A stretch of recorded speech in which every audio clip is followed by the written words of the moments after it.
হঠাৎ করে ভাবলাম যে তোমাদের সাথে অন্যরকম কিছু শেয়ার করি। কেন জানো তো, সবসময় একঘেয়ে দেখাতে দেখাতে তোমাদেরও নিশ্চয়ই ভালো লাগে না, তাই জন্য ভাবলাম আজকে তোমাদের সাথে অন্যরকম কিছু শেয়ার করি। আর সত্যি কথা বলতে আমার রেগুলার রান্না করা হয় না, যখন ফাঁকা পাই সেই সময়টুকুনি আমি করতে পারি। তো আজকে একটু ভাবলাম তড়কা বানাবো, তাই তোমাদের সাথে এই ভিডিওটা শেয়ার করলাম। আমি নিয়েছি তড়কা বানানোর জন্য রসুন কুচি, আর এদিকে আছে ধনেপাতা কুচি, আর এদিকে আছে টমেটো কুচি, এদিকে আছে ডিমের স্ক্রাম্বল করা, আর এদিকে নিয়ে নিয়েছি আদা কুচি, আর এদিকে আছে কাঁচা লঙ্কা কুচি, এদিকে আছে পেঁয়াজ কুচি। যেহেতু কাঁচা লঙ্কা কুচিটা কম নিয়েছি, তার কারণ হচ্ছে আমি যেহেতু লঙ্কার গুঁড়োটা দেবো, তাই সামান্য পরিমাণে আমি লঙ্কা কুচিটা এখানে নিয়েছি। নিয়ে নিয়েছি কড়াইটা, আর কড়াইকে গরম করতে দিয়ে দিয়েছি, আর কড়াইটা অনেকটাই গরম হয়ে গেছে, এই দেখো ধোয়া উঠছে। এবার দেবো তেল, এবার দিয়ে দেওয়া হলো তেল। করতে গিয়ে দেখো ফ্রেন্ডস কতটা লাল হয়ে গেল কড়াইটা। এবার আমি কড়াইতে দিয়ে দিলাম একটু জিরে, আর জিরেটাকে ফোড়ন দেওয়ার পর একটুখানি আমি দিয়ে দিচ্ছি এখন পেঁয়াজ। পেঁয়াজের টুকরোগুলোকে কিছুক্ষণ আমি ভেজে নেব। জানো তো গাইস, তখন আমি ডিমটাকে আগে ভেজে ফেলেছিলাম বলে আমাকে আরেকবার করে এগুলোর সাথে ভাজতে হলো। যেহেতু এটা আমার ফার্স্ট টাইম, একটু আধটু তো ভুল হতেই পারে বলো। আমি একটা প্লেটে এগুলো তুলে নিয়েছি। এরপরে কিছু পেঁয়াজ কুচি দিয়ে দেবো গ্রেট করা, এতে দিয়ে দেবো কিছুটা টমেটো কুচি।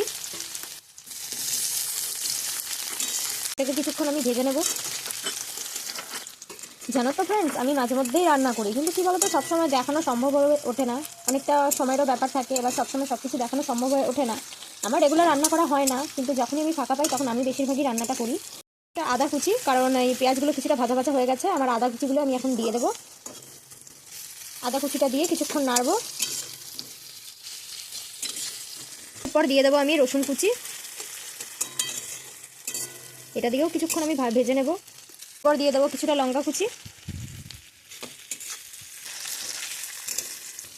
এখন কিছুটা ভাজা ভাজা হয়ে গেলে সমস্ত মশলাগুলো এর মধ্যে দিয়ে দেব। তারপর দিয়ে দেওয়া হলো ধনে গুঁড়ো, তারপর দিয়ে দিলাম একটু জিরে গুঁড়ো, আর স্বাদ মতো একটুখানি নুন দিয়ে দেব।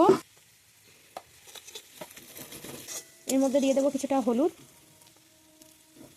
তারপর কিছুটা লঙ্কা গুঁড়ো সাথে জিরে গুঁড়ো একটু মিক্স করে দিয়ে দিলাম। মশলাটাকে একটু হালকা জল দিয়ে আমি কষিয়ে নিলাম।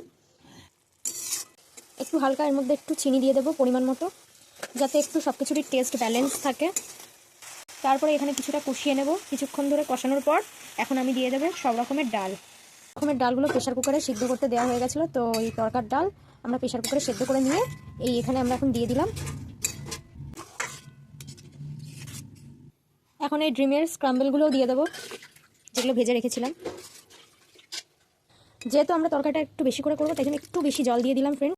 তরকাটা কিছুক্ষণ ফুটে গেল, ফুটে যাওয়ার পর এরপরে এর মধ্যে দিয়ে দেবো আমি একটু তরকা মশলা।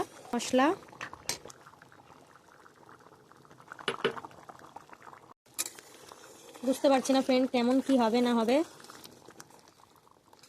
এই রান্নাটা জানো তো আমি ফার্স্ট টাইম ট্রাই করলাম, এর আগে কোনোদিনই করিনি। আমি অনেক রান্নাই পারি, অনেক রান্নাই করি, বাট এই রান্নাটা মানে তরকাটা আমি এটা ফার্স্ট টাইম ট্রাই করছি, জানি না কেমন হবে। এরপরে কিছু গ্রেট করে রাখা কসুরি মেথিটাকে দিয়ে দেবো। এখন জানো তো ফ্রেন্ডস, তোমরা তরকার কোনো প্যাকেট যদি কিনতে যাও, তার মধ্যেই তোমাকে কসুরি মেথি আর তোমাকে তরকা মশলাটা দিয়ে দেয়। এরপর দিয়ে দেবো তরকা মশলা, একটু ধনে পাতা কুচি এর মধ্যে দিয়ে দিলাম। তারপর কিছুক্ষণ ফুটিয়ে নেব। আমাদের তরকা রান্না ফাইনালি কমপ্লিট। এখন সার্ভ করে নেব। তরকা রান্না কমপ্লিট। আমার আজকের রান্নাটা কেমন হয়েছে অবশ্যই জানিও কিন্তু কমেন্টসে তোমরা। একটু অন্যরকম ভাবে সার্ভ করলাম।